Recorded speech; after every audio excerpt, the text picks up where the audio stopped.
Assalamualaikum warahmatullahi wabarakatuh. Assalatu wassalamu ala asrafil anbiya'i wal mursalin wa ala alihi wa sahbihi ajmain, amma ba'du. Yang terhormat pada Kepala Sekolah SD Negeri 35 Kota Pagaran, Ibu Tuti Merlina SPD SD. Kemudian yang terhormat kepada rekan sejawat, saya ucapkan terima kasih kepada Bapak Ibu Guru yang telah menyempatkan hadir di acara destinasi pengimbasan modul 1.4 tentang disiplin positif. Bapak Ibu, di sini untuk disiplin positif kami akan menyampaikan tentang budaya positif. Jadi pemateri itu ada saya sendiri, Andespa, kemudian bersama dengan rekan saya Sylvia Selviati SPD. Di sini Bapak Ibu,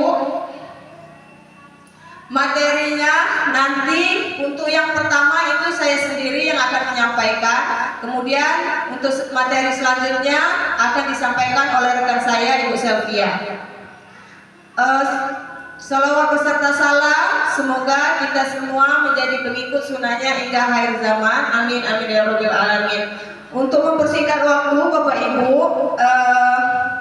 agar semangat, kalau saya bilang SD Negeri 35 Pagaralam, Bapak Ibu jawab SD Negeri 35 Pagaralam, semangat. Oke ya, maka biar suasananya menjadi bahagia Bapak Ibu ya. Oke, kita mulai. SD Negeri 35 Pagaralam, semangat. Oke, bagus, terima kasih. Akhirnya ada senyum Bapak Ibu ya, jadi terpancar aura bahagia. Oke. Di sini ada mikrokonsepsi teori kontrol. Ada ilusi guru mengontrol murid, kemudian ilusi bahwa penguatan positif efektif dan bermakna, kemudian ada ilusi bahwa kritik dan membuat orang merasa bersalah dapat menguatkan karakter. Kemudian di sini ada ilusi bahwa orang dewasa memiliki hak untuk memaksa. Nanti kita jelaskan satu persatu. Nah, di sini konsep inti budaya positif. Bapak Ibu, untuk perubahan paradigma positif, disiplin positif, nilai-nilai kebajikan dan kebutuhan dasar manusia itu nanti materinya saya yang akan menyampaikan. Kemudian untuk materi selanjutnya nanti akan disampaikan oleh rekan saya. Baik, di sini materi yang pertama ada merubah paradigma positif. Apa sih paradigma? Nah, paradigma itu Bapak Ibu kebiasaan yang sudah mendarah daging di diri kita. Jadi Bapak Ibu, untuk merubah paradigma positif itu perlu proses. Tidak bisa seperti kita membalikkan telapak tangan. Jadi Bapak Ibu, misal dalam waktu 10 detik saya berikan waktu pada Bapak Ibu untuk memikirkan kira-kira Bapak Ibu kalau saya suruh menggambar pemandangan dalam waktu 10 detik, kira-kira Bapak Ibu akan menggambar apa? Bunga. Ya, bunga. Apa lagi Bapak Ibu? Gunung. Oke, benar sekali Bapak Ibu ya. Kalau selintas kita berpikir bahwa kita pada saat kita disuruh berpikir untuk menggambar dalam waktu 10 detik pasti yang ada pikiran kita itu gunung. Kemudian ada apa lagi Bapak Ibu? Sawah, bunga. Kemudian ada apa lagi? Matahari. Nah, itulah Ibu yang saya maksud dengan paradigma. Jadi sesuatu yang sudah mendarah daging dan susah untuk dirubah. Makanya di sini kita perlu merubah paradigma positif. Nah, sini ada stimulus respon kepada pendekatan teori kontrol. Ada yang pertama, realitas kebutuhan kita itu sama. Padahal Bapak Ibu, realitasnya kebutuhan kita itu semuanya berbeda. Tidak ada yang sama. Walaupun kita sedarah, sekandung, itu tidak ada yang sama kebutuhan. Makanya, tetapi Bapak Ibu, untuk merubah itu semua perlu waktu. Sama Bapak Ibu, seperti kita mengajar di kelas. Semua siswa itu memiliki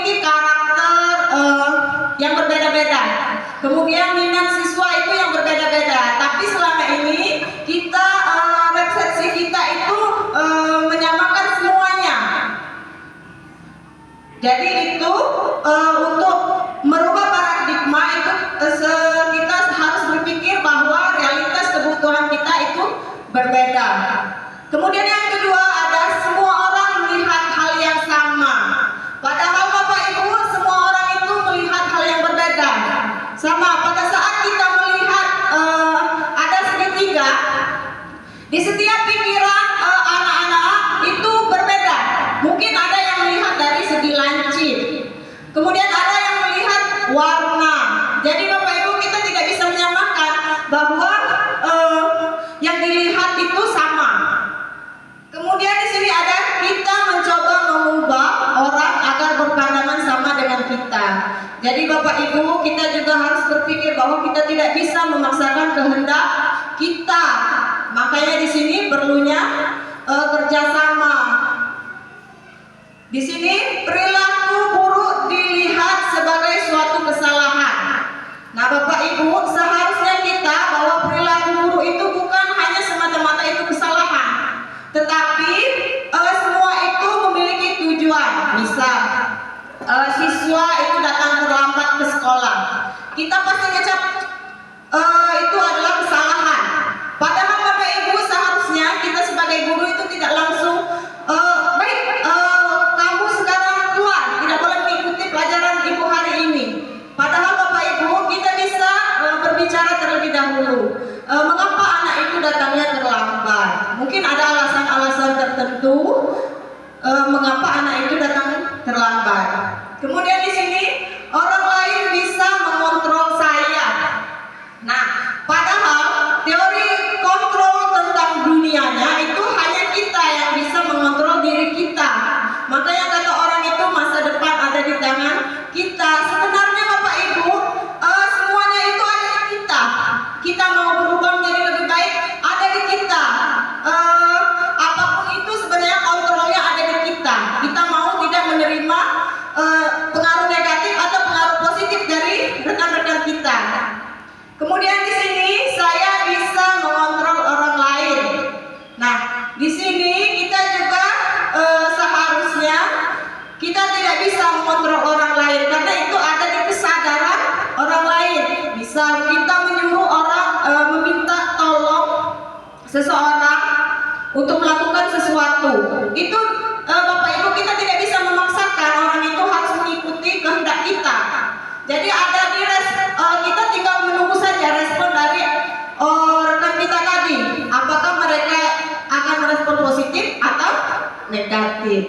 Kemudian di sini pemaksaan ada pada saat bujukan yang gagal. Di sini seharusnya kolaborasi dan konsensus itu menciptakan pilihan-pilihan yang baru. Kemudian ada model berpikir menang atau kalah.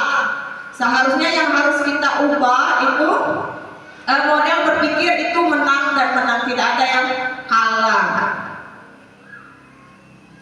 Selanjutnya di sini ada kata disiplin positif, Bapak Ibu. Mungkin tidak asing bagi kita mendengar kata disiplin. Saya minta tolong untuk kepada rekan-rekan, kira-kira pada saat melihat kata disiplin, yang terlintas di pikiran Bapak Ibu kira-kira contoh yang sudah pernah kita terapkan di sekolah kita itu kira-kira apa? Boleh Bapak Ibu angkat tangan.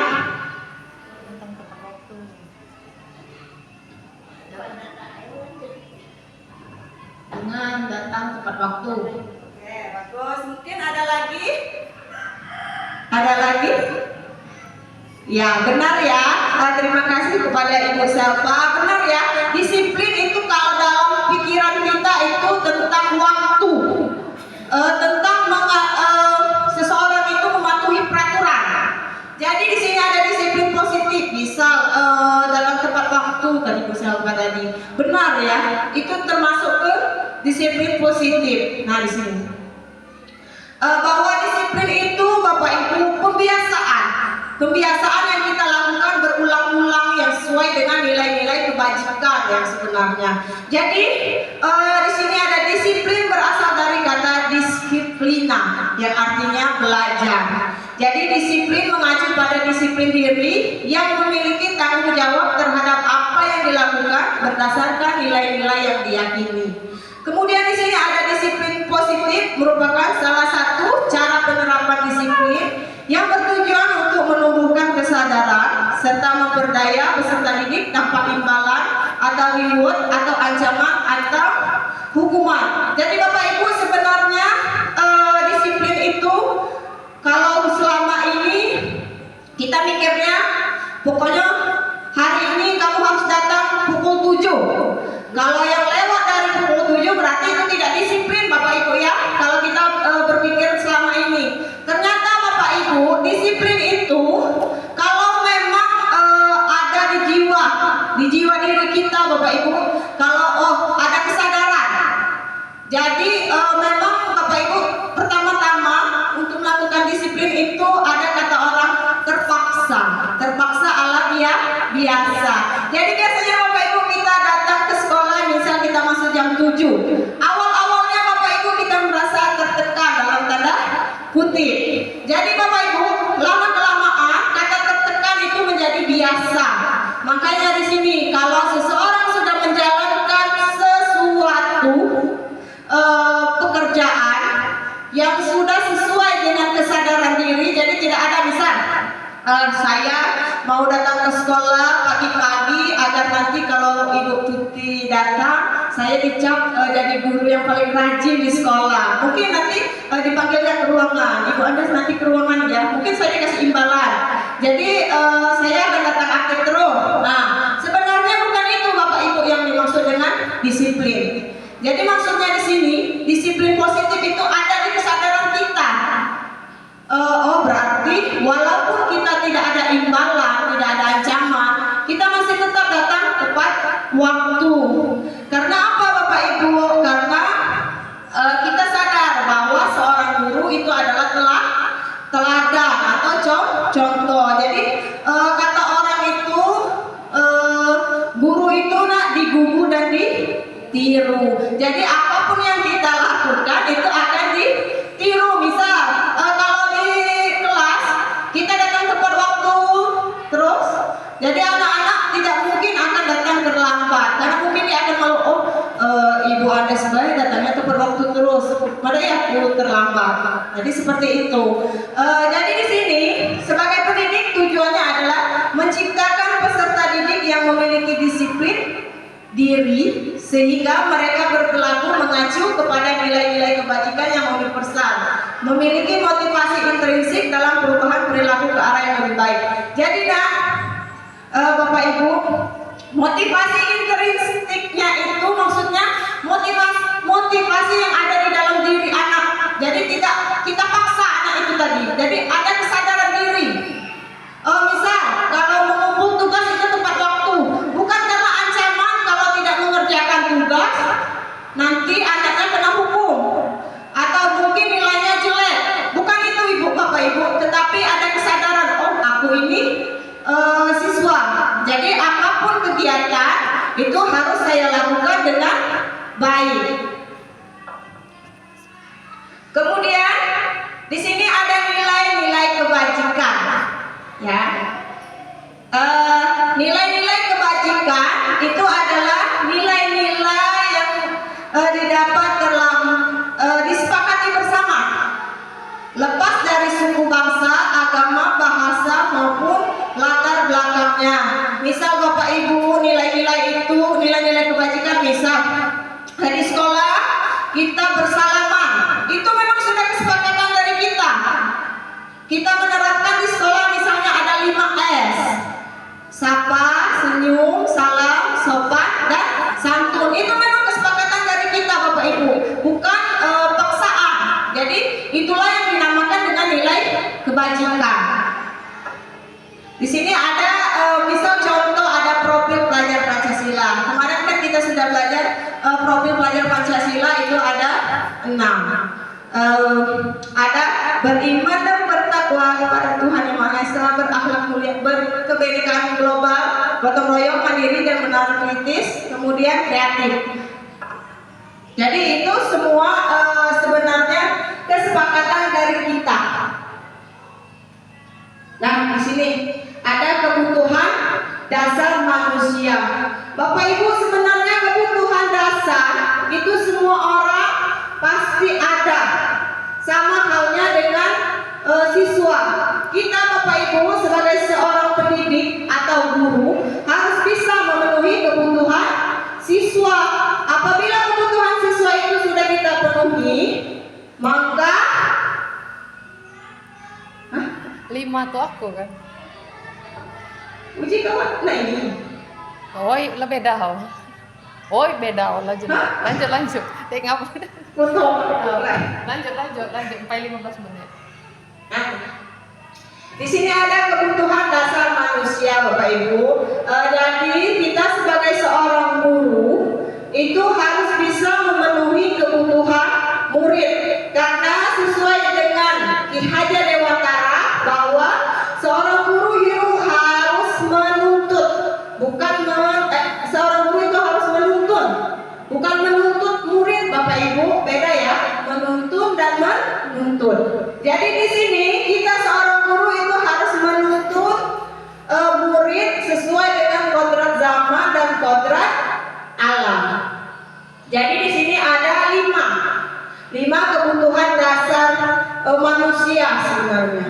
Jadi yang pertama itu bertahan hidup. Apa sih itu bertahan hidup, Bapak Ibu? Bertahan hidup ini termasuk kebutuhan yang fisiologi.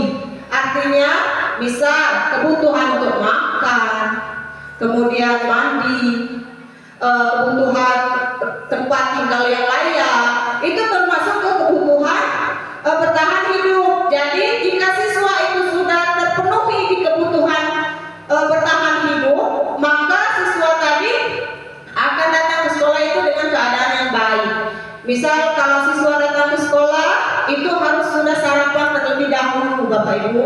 Kemudian keadaannya tadi sudah baik, maksudnya di sini tidur dengan keadaan yang layak. Jadi tidak ada mungkin kalau kita mendapati siswa pas datang ke sekolah itu lemas, lesu mungkin Bapak Ibu ya, tidak semangat. Jadi mungkin itu di bertahan hidupnya tidak terpenuhi. Mungkin bisa kita tanya, siapa tahu dia belum sarapan. Jadi mungkin daya ingat itu berpengaruh sekali Bapak Ibu kepada anak-anak. Kemudian yang kedua ada kasih sayang dan rasa diterima. Sebenarnya Bapak Ibu semuanya di sini pasti pengen kita diterima di komunitas, kita diterima di kelompok. Jadi kita diakui di kelompok, kita dihargai di kelompok. Misal pada saat siswa dibagi kelompok, siswa tersebut Bapak Ibu diakui di kelompok itu. Kemudian siswa juga di sini kita beri kebebasan, Bapak Ibu ya. Ada kebutuhan dasar manusia tentang kebebasan. Nah, siswa ini kita beri kebebasan, Bapak Ibu. Tapi di sini dalam tanda kutip kebebasan bukan kita suruh murid itu apa saja, bukan. Tapi di sini kita itu sebagai fasilitator, Bapak Ibu. Jadi siswa itu kita beri kesempatan mengeluarkan pendapat, kemudian mengutarakan apa yang ia inginkan. Misal dalam pembelajaran kita bisa menerapkan pembelajaran berdiferensiasi. Jadi Bapak Ibu, dalam satu kelas siswa itu berbeda. Setiap keinginan anak itu berbeda. Mungkin pada saat kita menjelaskan materi, Bapak Ibu boleh mencoba bisa pakai game. Ada game berbagi materi sesuai yang mereka suka. Jadi itu sebenarnya kita sudah menjalankan tentang hak anak, tentang kebebasan. Kemudian pada saat kita materi kita sedang berlangsung, boleh Bapak Ibu kita sekali-kali menyuruh anak kita mengangkat tangan mengeluarkan pendapat. Kemudian yang keempat itu ada kesenangan. Nah, di sini Bapak Ibu, apalagi kita masih SD, kesenangan ini sangat diperlukan dalam kebutuhan anak. Karena apa? Karena anak pada usia kelas 1 sampai kelas 3 itu masih tahap bermain. Jadi pada saat kita belajar itu boleh Bapak Ibu pakai permainan di dalam belajar. Jadi anak tadi tidak bosan, tidak hanya teori saja yang kita jelaskan. Apalagi sekarang kan Bapak Ibu kita ada media yang bisa kita pakai agar pembelajaran kita tadi lebih menarik. Jadi tidak hanya terpaku dengan buku saja. Atau mungkin kita juga punya lapangan yang luas. Boleh Bapak Ibu sekali-kali anak kita itu kita ajak keluar. Jadi misal kita materi tentang akar. Biarlah Bapak Ibu anak-anak tadi mencari jenis tanaman yang akar serabut, mungkin akar tunjang. Jadi anak-anak tadi akan merasa senang, happy seperti itu. Kemudian yang terakhir ada penguasaan. Nah, di sini Bapak Ibu biasanya anak yang memiliki penguasaan tinggi cenderung ingin menjadi pemimpin. Jadi kita sebagai guru itu harus memberi kesempatan Bapak Ibu.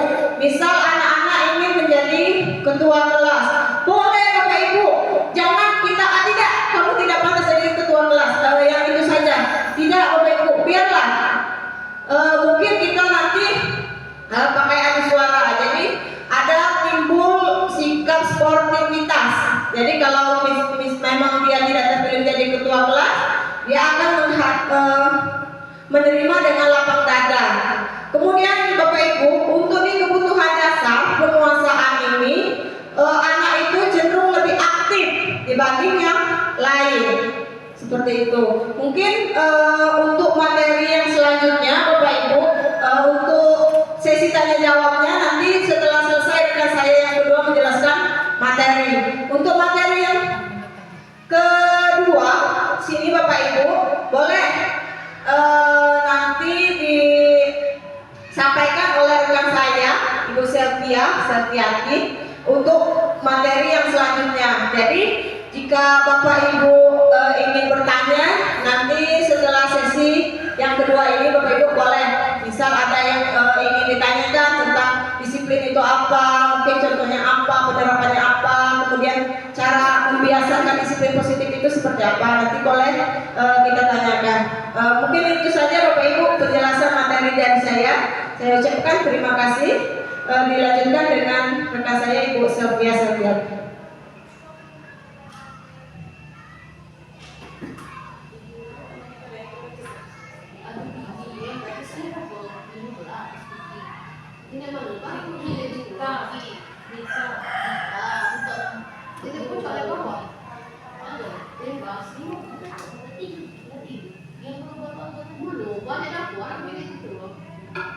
Baik, terima kasih.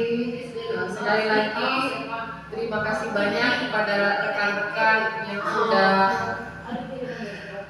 ada dan menyempatkan bersedia untuk datang di ruangan ini. Saya mengucapkan banyak terima kasih. Di sini kami untuk melakukan atau memenuhi tugas aksi nyata 1.4, yaitu mengadakan diseminasi atau pengibasan ilmu apa yang kira-kira ilmu dan pengetahuan apa yang sudah kami dapat.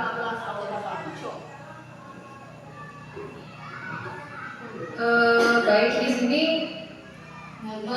disiplin positif itu sebenarnya ada 6, tapi dibagi ke 8. 4 sudah disampaikan oleh rekan saya dan 4-nya lagi saya bertugas untuk menyampaikannya. Jadi materi yang di sini adalah motivasi. Materi selanjutnya dari disiplin positif tadi ada motivasi perilaku manusia. Apa itu sih motivasi perilaku manusia itu? Motivasi perilaku manusia itu motivasi yang ada dalam dirinya sendiri. Itu bisa berasal dari eksternal dan internal, dari dalam diri atau pengaruh lingkungan. Selanjutnya di sini motivasi perilaku manusia itu dibagi menjadi 3. Yang pertama adalah untuk menghindari ketidaknyamanan atau hukuman. Di sini biasanya manusia yang berperilaku seperti ini dia akan bertanya kepada dirinya sendiri, apa ya kira-kira yang akan terjadi bila saya menghindari ketidaknyamanan atau hukuman ini. apabila misalnya, maksudnya seperti ini, apabila saya menghindari, saya tidak akan kena hukum. Tapi apabila saya melakukannya, maka saya akan terkena hukuman. Jadi motivasi ini berasal dari eksternal, dari pengaruh apabila dilakukan atau tidak lakukan, maka dia akan mendapatkan misalnya hukuman atau tidak dihukum. Selanjutnya yang kedua itu ada untuk mendapatkan imbalan atau penghargaan dari orang lain. Misalnya seseorang itu melakukan hal atau motivasi apa yang dia terapkan, misalnya apabila ia tidak melakukan, dia hanya melakukan ingin mendapatkan imbalan atau penghargaan. Ini juga motivasi yang berasal dari eksternal. Misalnya saya mau datang pagi-pagi. Itu tidak hanya untuk guru, tapi untuk siswa juga. Misalnya contohnya seorang siswa, saya mau datang pagi-pagi biar saya dipuji oleh guru saya. Saya mau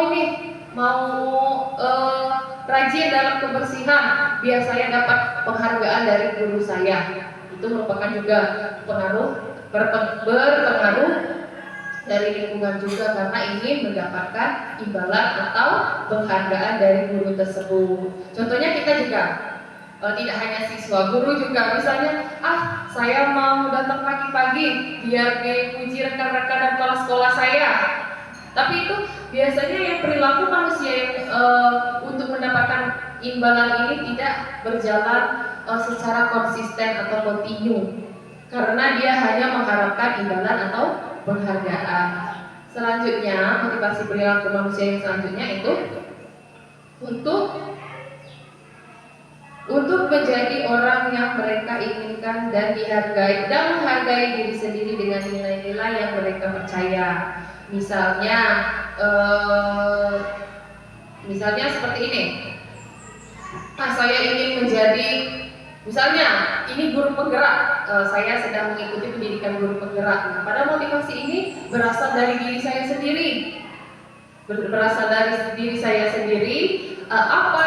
Dengan cara apa saya mengikuti pendidikan guru penggerak ini? Motivasi yang berasal dari diri saya sendiri, atau motivasi yang kedua tadi dari eksternal, dan yang ini dari internal, dari dalam diri sendiri. Di sini saya bisa menghargai diri saya sendiri dengan menerapkan nilai-nilai yang mereka percaya. Misalnya, agar bisa percaya rekan-rekan saya bisa mengikuti guru penggerak ini, saya ingin menjadi lebih baik lagi. Misalnya dengan kegiatan seperti ini juga itu merupakan motivasi dari diri saya sendiri. Selanjutnya ada 6 posisi kontrol. Ternyata kita guru ini sudah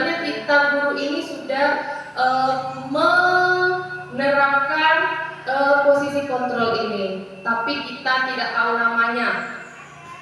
Posisi kontrol ini ada 5. Materi ke-6 maksudnya ya.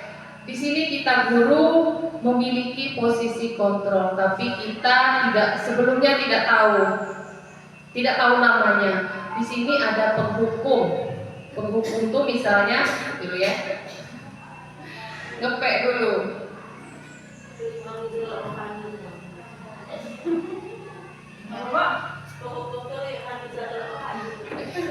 Ya, benar. Penghukum itu biasanya menggunakan fisik. Penghukum itu biasanya merugikan yang dihukum, baik itu tenaga, tenaga. Terus misalnya penghukum itu sering ada katanya seperti ini ya. Sering mengeluarkan kata-kata kasar juga. Itu juga merupakan posisi kontrol restitusi sebagai penghukum. Selanjutnya, membuat rasa bersalah. Ini yang kedua, bawa teman. Teman itu seperti ini, misalnya contoh ada seorang siswa yang sedang melakukan atau melanggar disiplin positif, misalnya berkelahi misalnya. kita guru ini memposisikan sebagai teman dari siswa yang bermasalah tersebut. Misalnya kita ajak seperti ini, misalnya siapa ya? Doni misalnya. Doni, tapi dengan nada seperti teman. Doni, kenapa kamu tadi bertengkar? Misalnya seperti itu, dia nadanya seperti bicara dengan teman. Terus pemantau ini misalnya posisi pemantau ini misalnya ada misalnya siswa sedang berkelahi atau sering masuk terlambat setelah jam istirahat. Itu kan pasti karena anak-anak kadang masih jajan, kadang masih asik main, kadang terasnya sudah kotor disuruh sapu dulu. Di situ kita panggil.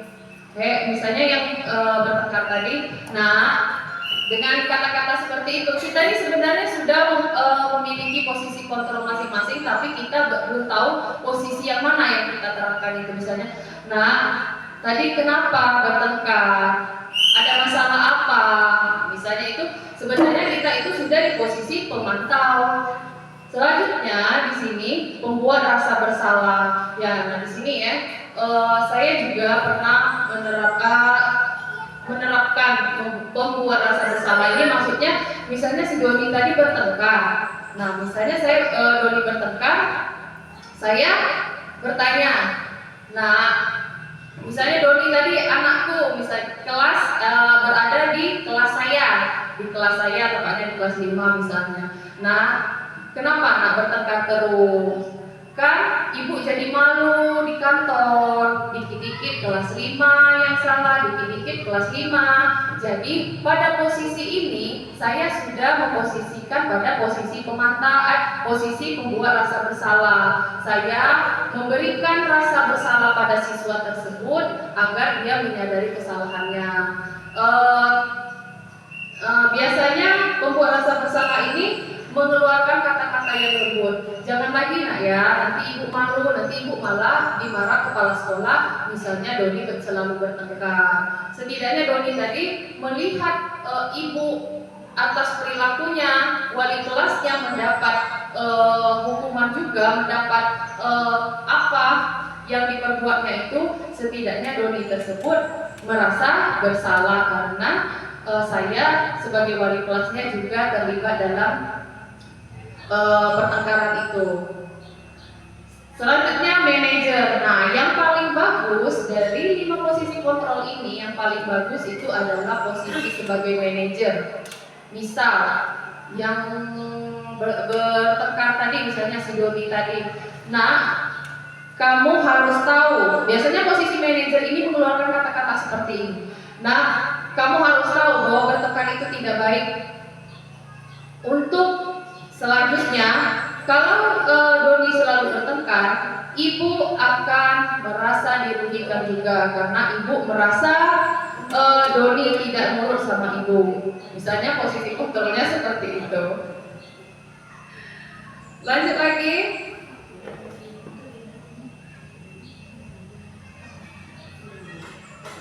Nah, ya ini ada contoh penerapannya. Penerapan 5 posisi kontrol, misalnya penghukum, patuhi aturan sekolah dan berdiri di depan barisan. Misalnya dia melanggar peraturan sekolah. Dari dia melanggar peraturan sekolah tadi, dia disuruh berdiri di depan barisan. Dihukum, nah itu kena pulang. Dihukum, boleh. Jadi penghukum itu seperti itu. Kalau dia melakukan kesalahan, dia pasti merugikan yang dihukum, baik itu tenaga atau kira-kira apa misalnya. Terus pemantau, kamu sudah melanggar apa aturan yang dan konsekuensinya. Misalnya dia tadi bertengkar tadi misalnya kan, kamu sudah bertengkar, tahu tidak kira-kira apa konsekuensi dari bertengkar ini? Pasti dia menjawab, ya Bu, saya akan dipanggil orang tua misalnya.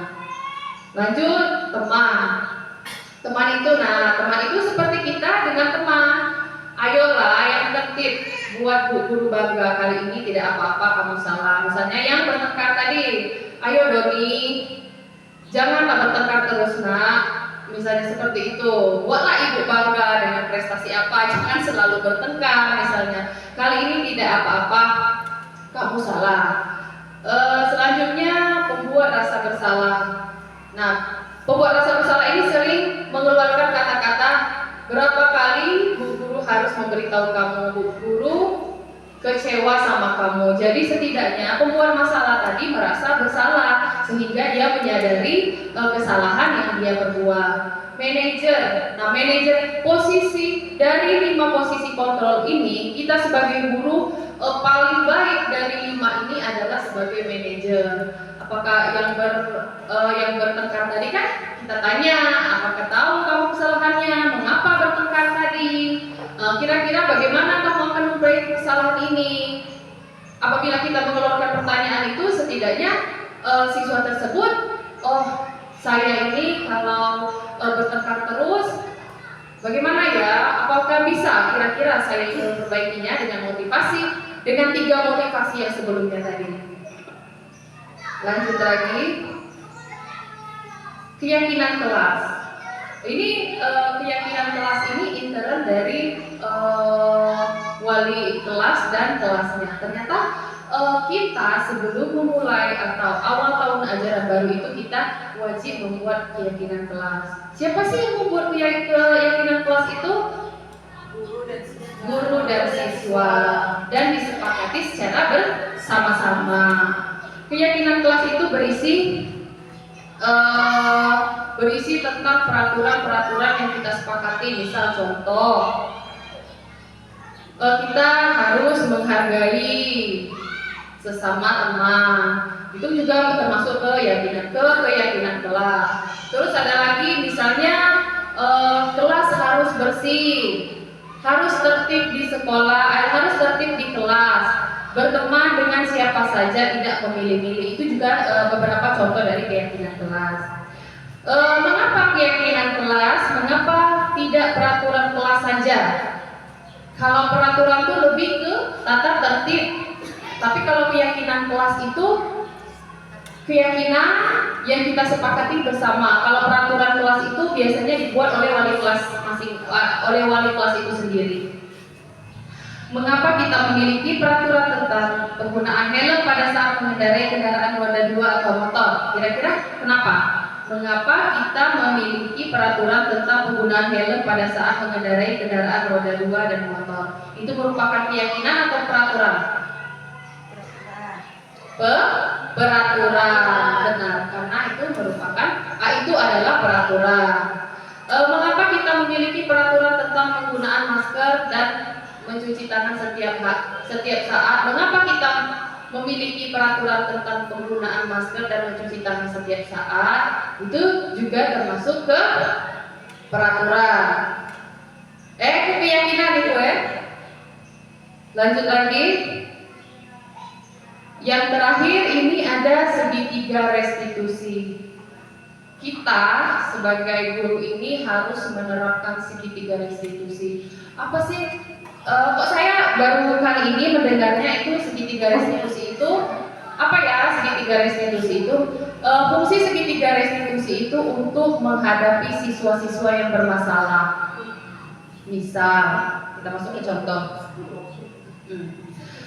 Di segitiga restitusi itu ada 3 tahapan. Yang pertama menstabilkan identitas, yang kedua validasi tindakan yang salah, yang keempat menanyakan keyakinan, yang ketiga menanyakan keyakinan. Misal ini ya, saya langsung ke contohnya saja. Di sini misal seperti ini ya, saya contohkan. Kemarin ada kasus Padli dengan Herlias. Nah, di kasus ini ternyata kita bisa menerapkan segitiga restitusi ini.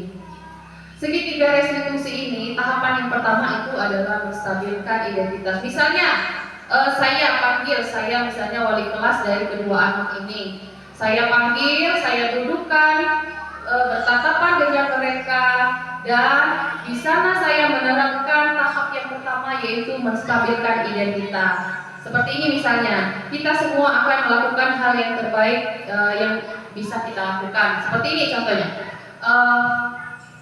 Misalnya saya sudah berhadapan dengan dua anak tadi kan, saya ini sedang menerapkan segitiga restitusi ini. Nah, Harlias dan Padi, tahu tidak kamu? Kira-kira perbuatan kamu ini salah atau tidak? Pasti dia jawab, ya Bu, salah. Tapi kita sebagai guru juga menerangkan pada mereka, ya nah ini benar salah. Tapi tidak apa-apa untuk kali ini, tidak untuk selanjutnya, karena ibu juga pernah membuat kesalahan. Ya, setidaknya dengan kita berbicara seperti itu, menstabilkan perasaannya. Jadi dia, oh ya Bu, ternyata perbuatan ini tidak baik, tidak untuk dilakukan lagi. Dia juga sadar setiap manusia itu juga punya salah. Terus yang validasi tindakan yang salah, tahap kedua. Ayo, siapa namanya? Harlias dan Padli. Kira-kira kalian pasti punya alasan mengapa kalian bertengkar tadi. Pasti dia menjawab kan, Bu, dia yang duluan Bu. Tidak Bu, tidak, dia yang duluan Bu. Pasti dia menjawab seperti itu. Baik, nah sekarang alasan kalian, misalnya kalau anak SD ini sensitif ya, disebut nama orang tuanya saja sudah histeris berat ya. Di sini ya Nak ya, di sini bahwa bertengkar itu tidak baik untuk dilakukan, sehingga walaupun alasannya yang sudah kalian berikan, bertengkar itu tetap tidak baik. Lanjut lagi, menanyakan keyakinan. Merujuk kembali lagi ke materi sebelumnya, menanyakan keyakinan itu. Sebelumnya kan kita sudah membuat keyakinan atau kesepakatan kelas kan. Dari segitiga restitusi ini kita menanyakan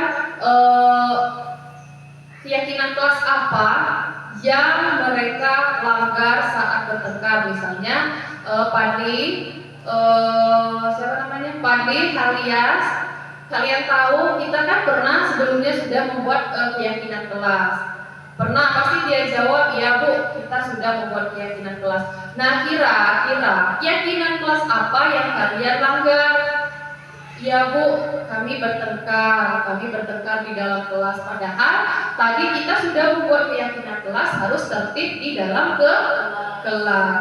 Jadi di sini dari 3 tahapan ini anak-anak merasa tidak dikucilkan. Kembali lagi anak-anak merasa diterima. Bukan memaklumi dia melakukan kesalahan, tapi menyadarkan mereka agar tidak melakukan kesalahan tersebut. Sekian dari saya. Kira-kira ada yang ingin bertanya dari materi-materi sebelumnya?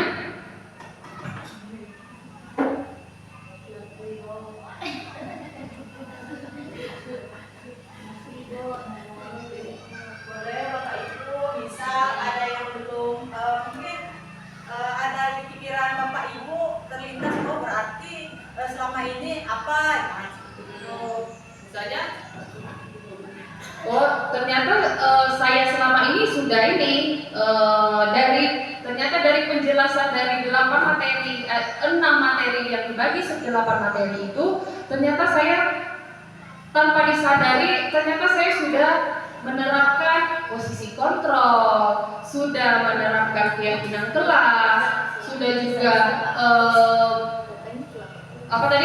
menerapkan segitiga restitusi. Pernah kan kita, pasti ibu-ibu juga pernah kan menerapkan segitiga restitusi? Pernah kan? Misalnya contohnya Ibu Selva kemarin ya Bu ya. Siapa yang bertengkar kemarin? Kila kan? Ibu Kila Ibu Selva sudah saya lihat kemarin sudah menerapkan segitiga restitusi. Tapi saya juga baru sadar setelah mempelajari modul 1.4 ini, ternyata Ibu Selva kemarin sudah menerapkan segitiga restitusi karena dia sudah menanyakan, ayo Kila, karena perbuatan yang seperti ini tidak baik. Kamu sudah melanggar keyakinan kelas. tidak tertib di dalam kelas, misalnya seperti itu. Terus manajer, sebenarnya kita ini sudah menjadi manajernya anak-anak loh. Kenapa? Karena kita pagi-pagi misalnya, nah kan ini sudah waktunya apel pagi.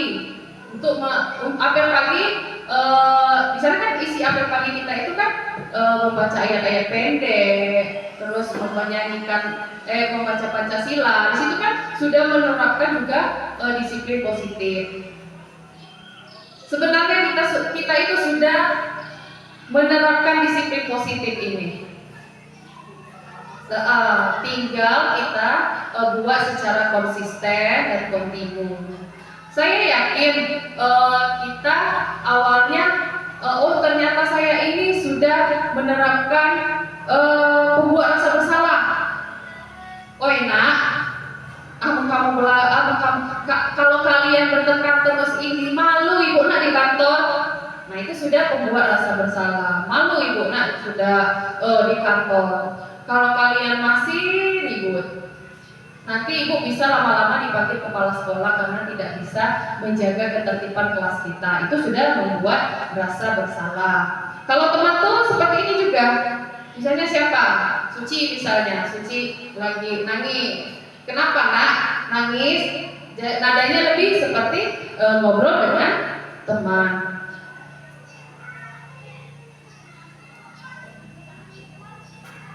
Lanjut, Ibu Ades, apa ada yang ingin ditambahkan?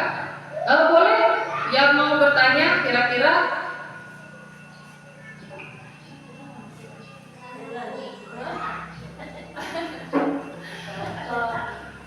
Sebenarnya ini kami sudah bertugas dan diberi mandat apa yang didapat di modul 1.4 ini sangat menarik Bu. Karena kan itu sudah terjadi di lingkungan kita sendiri dan perlu ibu-ibu tahu ilmu yang kami dapat di guru penggerak ini tidak kami dapatkan di bangku kuliah. Jadi ayolah untuk angkatan 12 ini dibantu, ikutlah. Selain sehat otaknya, sehat juga ekonominya. Bakal dibersamailah, kolaborasi. Terus untuk Zoom-nya saja itu tidak tiap hari. 1-2 minggu itu paling 2 kali Zoom. 3 kali sama elaborasi tidak lama.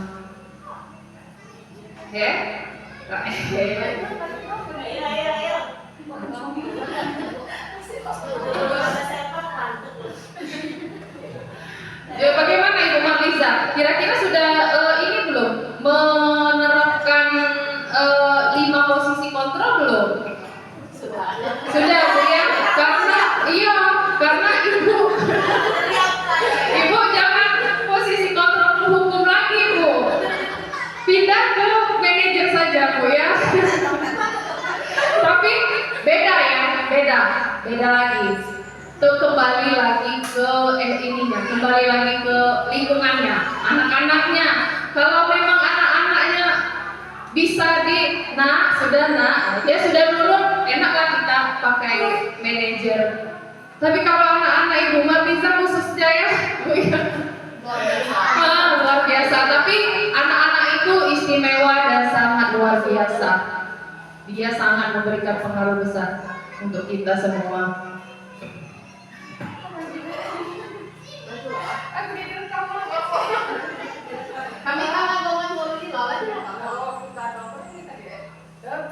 Sesi tanya jawab kita boleh bertanya Bu. Apa baik silakan. Pokoknya apa yang didapat di pendidikan guru penggerak ini tidak didapatkan di bangku kuliah. Caranya apa? Ini seperti ini misalnya disiplin positif. Ternyata disiplin positif ini sudah kita terapkan, hanya saja kita tidak tahu namanya Bu ya. Oh ya, aku inilah sebagai manajer ternyata. Aku nih ternyata posisi kontrolnya masih di penghukum misalnya masih di posisi pembuat rasa bersalah. Ternyata yang paling baik itu guru itu di posisi manajer. Manajer itu lebih ke menuntut. ke arah yang lebih baik misalnya. Menerangkan bahwa perbuatan ini tidak baik misalnya seperti itu. Ibu ada yang ingin ditanyakan Ibu kepala sekolah yang terhormat, dan terima kasih ya di sini saya merasa didukung sekali, kami merasa didukung sekali dengan kalian bersedia hadir di sini, dan terima kasih untuk Ibu Tuti dari awal pendidikan guru penggerak dari mendaftar itu selalu didorong. Iya Bu, benar Bu, maksudnya selalu didorong, selalu dimotivasi untuk ikut, untuk ikut, dan alhamdulillah ilmunya bisa diterapkan di sekolah.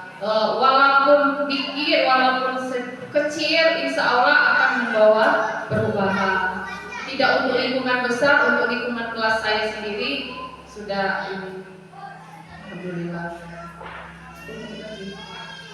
Ada yang ingin tambahkan Ibu? Ada, silakan. Baik, terima kasih Ibu. Bapak Ibu ada yang ingin menanyakan? Nah, kira-kira kita ini sudah baik atau belum di sekolah? Nah, seperti itu. Sebenarnya Bapak Ibu, kita di sekolah itu sudah menerapkan yang namanya budaya positif. Ya, cuman tinggal kita konsistennya saja. Tinggal apa ya? Iya, benar ya.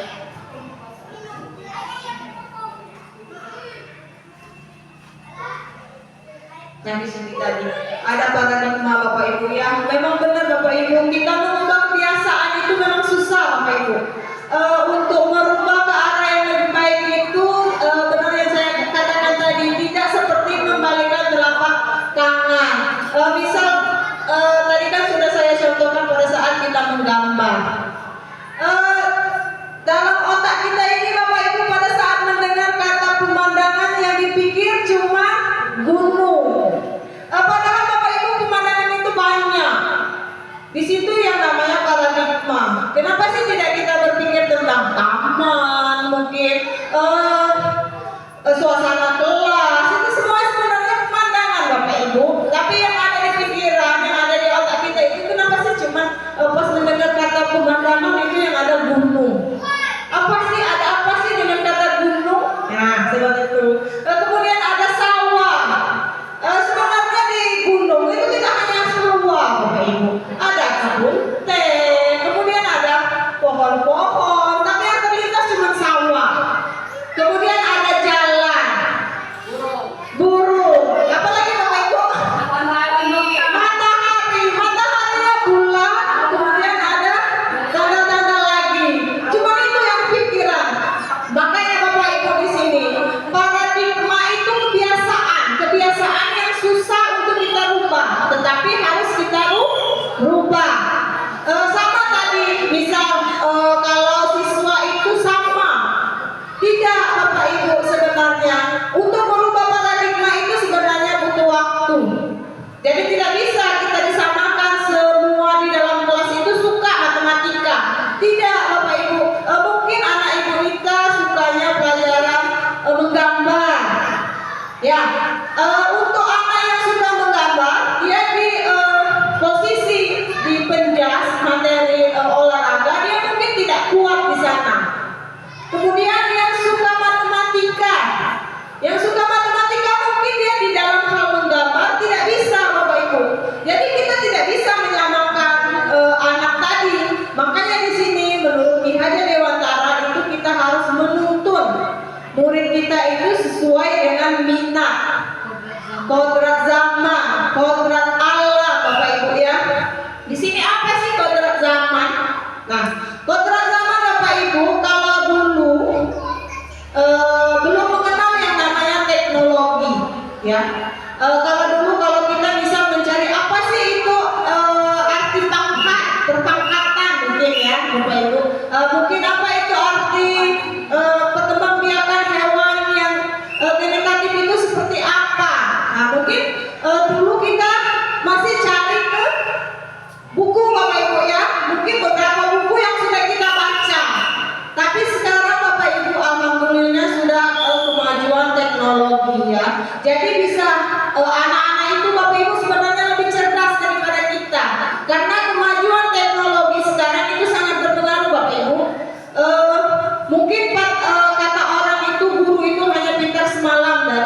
siswa. Ya, jadi pada saat kita meminta siswa itu mencari apa sih arti perkembangan biakan genetatif pada hewan, mungkin siswa itu Bapak Ibu langsung bisa mencari yang namanya Google sekarang. Kemudian ada YouTube. Nah, jadi sebenarnya perkembangannya itu lebih pesat daripada kita, tapi kita di sini harus menjadi kontrol atau fasilitator. Makanya di sini tadi kata Ibu Pia tadi, kita guru itu yang baiknya peran itu sebagai manajer. Ya. Jadi di sini Bapak Ibu untuk mengubah paradigma secara positif tadi, jadi kita harus perlahan, tidak bisa langsung kita paksa.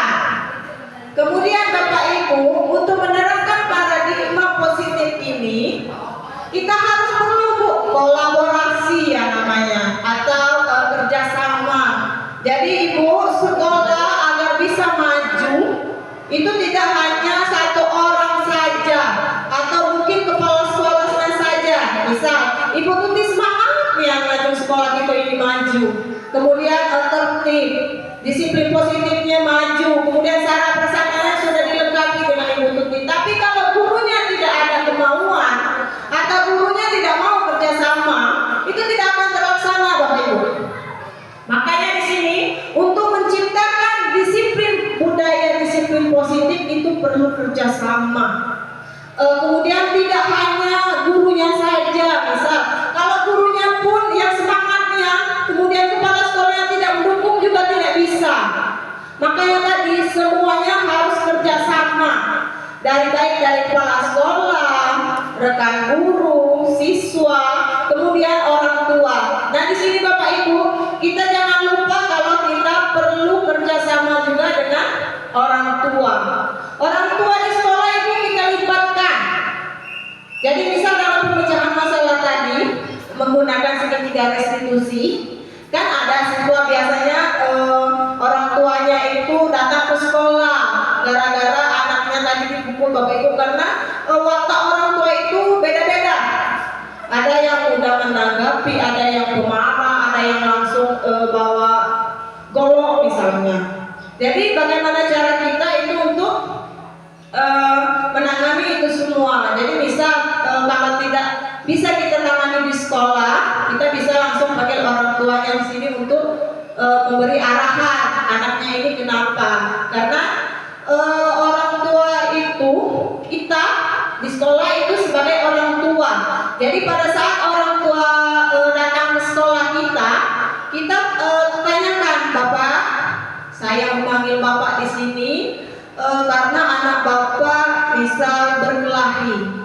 Nah, Bapak Ibu, kenapa saya memanggil Bapak Ibu ke sekolah? Bapak Ibu, saya guru di sekolah juga sangat mencintai anak Bapak Ibu, sangat sayang, sangat peduli. Nah, jadi kalau Bapak Ibu marah, nah begitu pula perasaan kami, sama Bapak Ibu, perasaan guru dan orang tua. Karena guru nih, karena kita guru itu orang tua kedua. Kemudian siswa itu, orang tua siswa itu adalah orang tua yang sebenarnya. Jadi apapun yang dilakukan di sekolah itu kita harus melibatkan orang tua siswa. Oke, Bapak Ibu, untuk materi budaya positif mungkin kita semua sudah paham Bapak Ibu ya, tinggal penerapannya secara konsistennya saja. Kalau untuk penerapannya sudah kita terapkan seperti tadi 5S, kemudian gotong royong, datang tepat waktu, kemudian membuat keyakinan kelas, itu sudah kita laksanakan, tinggal konsistennya saja pemberlakuannya. Mungkin itu saja. Baik Ibu, sekali lagi di sini. Semoga apa yang kami sampaikan ini dapat menjadi bekal untuk selanjutnya. Sedikit walaupun sedikit akan membawa perubahan, bahwa guru tersebut atau kita sebagai pendidik itu harus memiliki budaya positif. Budaya positif tadi ada 6, terutama dalam menghadapi siswa. Kita harus menerapkan ada posisi kontrol, ada segitiga restitusi. Semoga kira-kira yang disampaikan hari ini dapat bermanfaat untuk selanjutnya. Akhir kata, kami dari calon guru penggerak angkatan 11, saya sendiri Selvia Selviati dan rekan saya Andespa, dan berasal dari SD Negeri 35, sangat mengucapkan terima kasih banyak atas dukungan dari warga sekolah, terutama kepala sekolah dan rekan-rekan yang berada di sini. Semoga apa yang disampaikan ini dapat bermanfaat untuk selanjutnya dan menjadi bekal kita untuk menjadikan peserta didik kita untuk lebih maju lagi dan lebih baik lagi. Terima kasih. Wassalamualaikum warahmatullahi wabarakatuh.